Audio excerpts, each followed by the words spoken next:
Hello everyone, welcome to the YouTube channel. हम पढ़ रहे थे राजस्थान टेनेंसी एक्ट।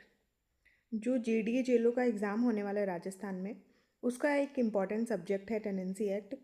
इससे पहले हम इसके सेक्शन 54 तक कवर कर चुके हैं। आज हम सेक्शन 55 से स्टार्ट करेंगे। स्टार्ट करते हैं। सरेंडर ऑफ टेनेंसी यानी किराएदारी का अभ्यर्पण या आत्मसमर्पण। एक टेनेंट कब अपनी जो होल्डिंग है उसको छोड़ सकता है, सरेंडर कर सकता है। तो एक जनरल प्रोविज़न है ये 55। इसके बाद में इसके जो एक्सेप्शन है वो स्टार्ट होंगे। सबसे पहले है समर्पण कौन कर सकता है, अभ्यर्पण कौन कर सकता है। तो एक टेनेंट जो है वो कर सकता है। कब करना है ये इम्पोर्टेंट है। हर साल 1 मई से पहले पहले उसे सरेंडर करना होगा। 1 मई से पहले कभी भी कर सकता है। करने के लिए प्रोसेस क्या रहेगा। अगर वो सरेंडर करता है तो जो भी ज्यूरिडिक्शन रखने वाला तहसीलदार है वो, या फिर नगरपालिका जो बोर्ड के अध्यक्ष है, उनके द्वारा राइटिंग में वो अटेस्टेड किया हुआ होना चाहिए, तब वो अपनी टेनेंसी का सरेंडर कर सकता है। सेक्शन 56 बात करता है प्रोसीजर की। 55 में हमने पढ़ा था जनरल प्रोविज़न की एक टेनेंट अपनी होल्डिंग को सरेंडर कर सकता है। 56 उसकी प्रोसेस की बात करता है। तो अगर करना चाहता है टेनेंट, अगर होल्डिंग को सरेंडर करता है तो उसे एक नोटिस देना पड़ेगा लैंडलॉर्ड को, और वो लिमिटेशन है, इम्पॉर्टेंट है इसमें। वो नोटिस देना होगा 1 मई से कम 30 दिन पहले। यानी 1 मई से 30 दिन पहले यानी अप्रैल, तो 1 अप्रैल से पहले पहले उसे नोटिस देना होगा। और 55 में हमने ये पढ़ा था अगर उसको छोड़ना है तो 1 मई से पहले पहले। तो ये थोड़ा सा ट्रिकी है। अगर वो ऐसा नोटिस नहीं देता है तो चाहे वो सरेंडर करे टेनेंट अपनी होल्डिंग को या ना करे, उसे नेक्स्ट जो एग्रीकल्चर ईयर है उसका पूरा रेंट उसको देना पड़ेगा। लेकिन एक्सेप्शन है कि कब टेनेंट को रेंट नहीं देना पड़ेगा। या तो सरेंडर करने से पहले ही लैंडलॉर्ड ने उस प्रॉपर्टी को किसी अदर पर्सन को दे दिए, या फिर लैंडलॉर्ड खुद से ही उस होल्डिंग पर खेती करने लग गया, या उस होल्डिंग को उसने काम में लेना स्टार्ट कर दिया है। सेक्शन 57 बात करता है सरेंडर ऑन इन्हांसमेंट। मान लीजिए जब टेनेंट होल्डिंग को सरेंडर करने वाला होता है उसी टाइम से उस होल्डिंग का रेंट बढ़ जाता है, चाहे वो किसी डिक्री के द्वारा हो या किसी आदेश के माध्यम से।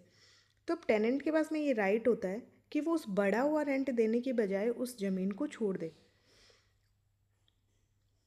और ना ही उस पर ये लिमिटेशन लागू होगा 1 मई वाला।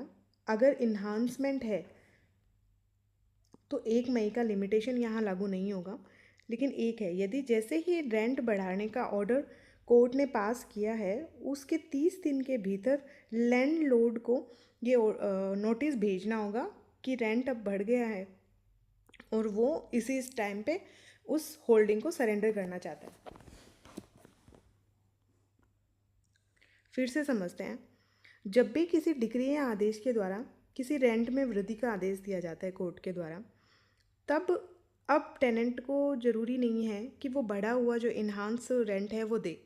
वो उसी टाइम पे उसे छोड़ सकता है, लेकिन छोड़ने से पहले, उसे सरेंडर करने से पहले 30 दिन के भीतर, जिस दिन ऐसा आदेश कोर्ट ने दिया उसके 30 दिन के अंदर नोटिस भेजना होगा लैंडलॉर्ड को कि अब वो उत्तरदायी नहीं है रेंट देने के लिए और वो सरेंडर कर रहा है। सेक्शन 58 है सूट टू सेटिसाइज सरेंडर। ये लैंडलॉर्ड को राइट देता है कि यदि उसे ये लगता है कि टेनेंट ने जो 56 और 57 में नोटिस दिया है वो नोटिस गलत है, तो अब वो उस सरेंडर को सेटिसाइड करवाने के लिए सूट इंस्टीट्यूट कर सकता है। अगर उसने सूट इंस्टीट्यूट नहीं किया है तो वहाँ ये प्रिजम्पशन कर लिया जाएगा डीम एक्सेप्टेड कि उसने ऐसा सरेंडर जो टेनेंट ने किया है उसको एक्सेप्ट कर लिया है। तो इम्पॉर्टेंट सेक्शन है। लैंडलॉर्ड को राइट देती है ये सेटिसाइड करवाने के लिए सरेंडर को। इसमें कोई टाइम लिमिट वगैरह कुछ नहीं है। सेक्शन 59 है taking possession of surrendered holding. समर्पित जोत पर कब्जा देने की प्रक्रिया। नोटिस मिल गया। अब आगे की जो प्रोसेस 56 और 57 की है वो 59 में दे रखी है। पोजेशन कैसे लेगा, जैसे ही सरेंडर कर देता है, नोटिस मिल जाता है लैंडलॉर्ड को, उसके बाद वो उस होल्डिंग में प्रवेश कर सकता है लैंडलॉर्ड और उस पर अपना पोजेशन ले सकता है, और वो वैलिड होगा बिल्कुल उसका कब्जा लेना। अगर उसने चैलेंज किया है तो चैलेंज करने के बाद में सेक्शन 58 में, अदरवाइज उसको लैंडलॉर्ड को राइट मिल जाएगा अपनी होल्डिंग में। और उसका लीगल इफेक्ट क्या होगा, अब जो भूस्वामी है वो लॉफुल ऑक्यूपेंट होगा, वहाँ पे कब्जा धारक होगा, और जो पहले वाला जो टेनेंट है जिसने सरेंडर किया है वो उस होल्डिंग से रिलेटेड अपने सारे राइट्स को खो देगा। यानी अब उसके पास में उस होल्डिंग से रिलेटेड कोई राइट नहीं है। तो ये एक प्रोसेस कब्जा देने के बारे में बात करता है। अब सेक्शन 59 तक तो हमने पढ़ा सरेंडर से रिलेटेड, यानी खुद की इच्छा से उसने सरेंडर कर दिया है। अब सेक्शन 60 से हम पढ़ेंगे अबंडन की, अबेंडमेंट ऑफ टेनेंसीज, किराएदारी का त्यागना, यानी उसने कब छोड़ जाने पर क्या प्रोसेस होगी।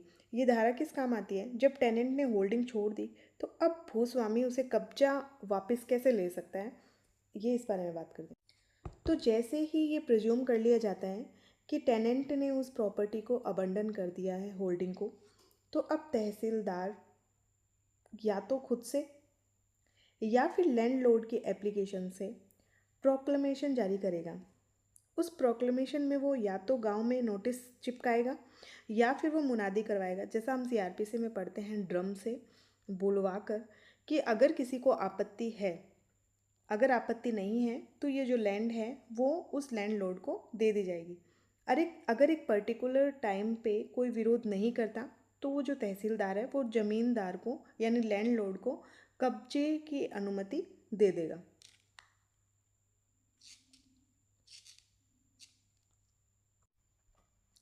Section 61 procedure for abandoned holding, परित्यक्त जोत की प्रक्रिया। जो जब सेक्शन 60 में कोई भी होल्डिंग प्रोक्लेमेड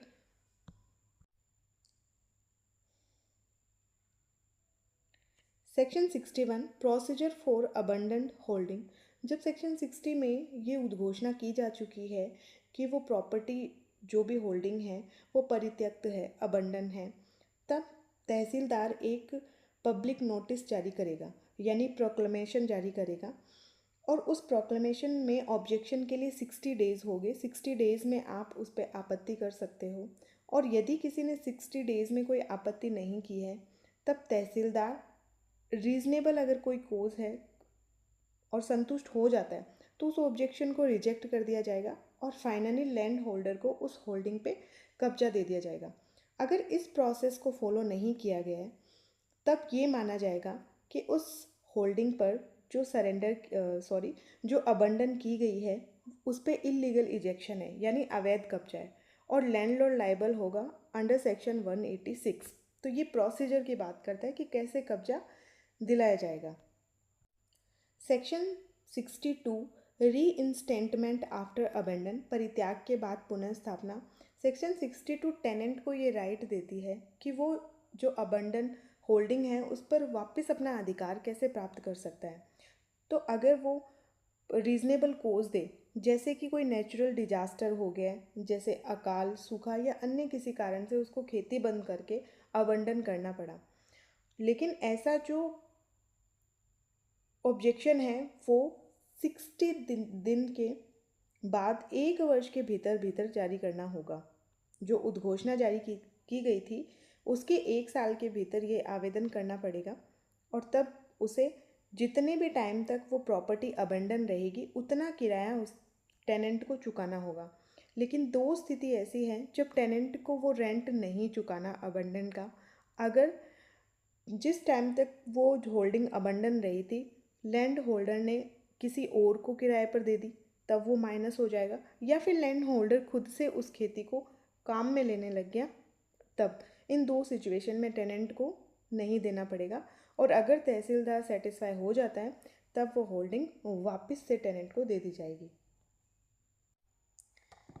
सेक्शन 63 है एक्सटिंक्शन ऑफ टेनेंसी इंटरेस्ट, यानी किराएदारी हित का विलुप्त होना, एक्सटिंग्विश हो जाना। राइट कब कब एक्सटिंग्विश हो सकते हैं, तो इसके लिए कुछ पॉइंट दे रखे हैं 63 में।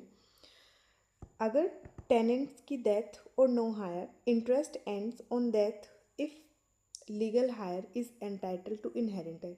जब उस टेनेंट की डेथ हो जाती है और कानून के अनुसार उस ज़मीन पर हक प्राप्त करने के लिए उसका कोई हायर भी नहीं है और उसका कोई वंशज नहीं है, तो ऐसी स्थिति में अपने आप ही वो टेनेंसी समाप्त हो जाएगी।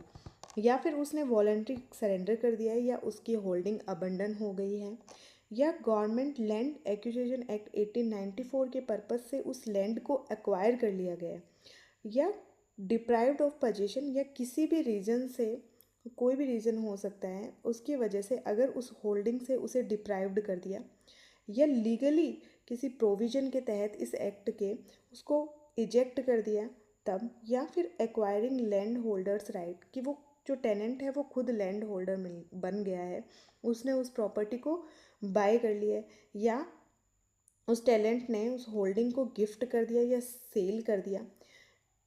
एट्थ है माइग्रेशन विदाउट पासपोर्ट कि वो बिना किसी पासपोर्ट के विदेश चला जाता है, तब भी उसकी किराएदारी समाप्त हो जाती है। अलॉटमेंट कैंसिल, या फिर राजस्थान लैंड रेवेन्यू एक्ट में उसे जिस होल्डिंग के लिए अलॉट किया गया था उस अलॉटमेंट को ही कैंसिल कर दिया गया। तो ये कुछ 8-9 पॉइंट दे रखे हैं। इन पॉइंट में अगर इनमें से कोई भी स्थिति होती है तो टेनेंट के किराएदारी के अधिकार समाप्त हो जाते हैं। अब जैसे ही अधिकार समाप्त हो जाते हैं तो उसकी प्रोसेस दे रखी है सेक्शन 64 में। जैसे ही अधिकार टेनेंट के समाप्त हो जाते हैं इस अधिनियम के तहत, तब उसे उस होल्डिंग को खाली करना पड़ेगा, उस ज़मीन को खाली करना पड़ेगा। लेकिन उसके बाद में भी उसके पास में एक राइट बचता है, फसल हटाने का अधिकार। भले ही उसका अधिकार समाप्त ना हो गया हो, लेकिन उस किराएदार के पास अपनी खड़ी फसल को काटने का और हटाने का अधिकार है, वो अपने साथ ले जा सकता है। तो ये दोनों इम्पॉर्टेंट पॉइंट है इसमें। और फसल हटाने के संबंध में उसको वही अधिकार मिलेंगे जो अगर वो बेदखल हो जाता किसी भी स्थिति में इस अधिनियम के अन्य प्रावधानों के अनुसार तो एक टेनेंट को मिलते। तो ये 3.64 में दे रखे हैं, ये पॉइंट्स नहीं है।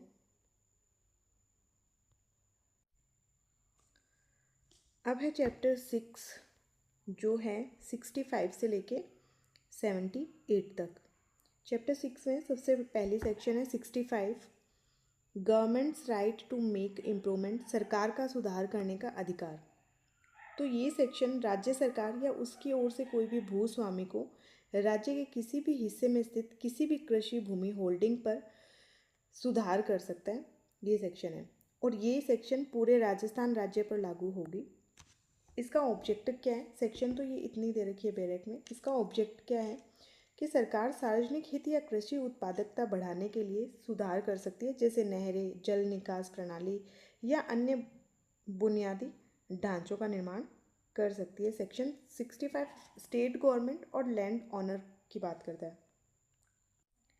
सेक्शन 66 खेतदार टेनेंट को राइट देते हैं इम्प्रूवमेंट के लिए कि वो कब कब कर सकता है। तो जनरल रूल ये है कि जो टेनेंट है, किराएदार है, वो अपनी जोत में किसी भी प्रकार का इम्प्रूवमेंट कर सकता है। लेकिन स्टेट गवर्नमेंट के पास में ये पावर है कि वो रिस्ट्रिक्शन लगा सकती है किसी किन्हीं बिंदुओं पर जो भी वो ठीक समझे।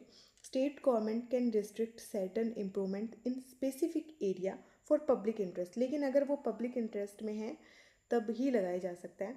लेकिन टेनेंट को परमिशन लेने की आवश्यकता नहीं है अगर वो कोई टेम्परेरी स्ट्रक्चर बना रहा है, जैसे मान लीजिए कच्चा छप्पर या अस्थायी कोई बाड़ा, ऐसा कोई बना रहा है, तब उसे पूर्व अनुमति या मंजूरी की आवश्यकता नहीं होगी। सेक्शन 67 फिर से भूस्वामी को लैंड होल्डर को इम्प्रूवमेंट करने का अधिकार देता है। अगर टेनेंट को दे रखी है होल्डिंग तो उसे तहसीलदार की पहले प्रायर कंसेंट लेनी होगी। एक भूस्वामी अपने किसी भी किराएदार की जोत पर या उससे प्रभावित करने वाले सुधार के लिए तहसीलदार को आवेदन कर सकता है और उसकी पूर्व मंजूरी सैंक्शन उसको लेनी होगी। लेकिन कुछ ऐसी सिचुएशन है जहां भूस्वामी को तहसीलदार की अनुमति लेने की आवश्यकता नहीं है।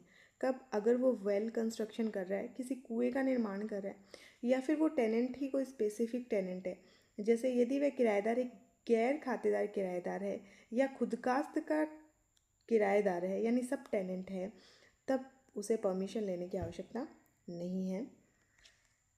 तो आज के लिए इतना ही, मिलते हैं नेक्स्ट सेक्शन में। Thank you so much, keep watching.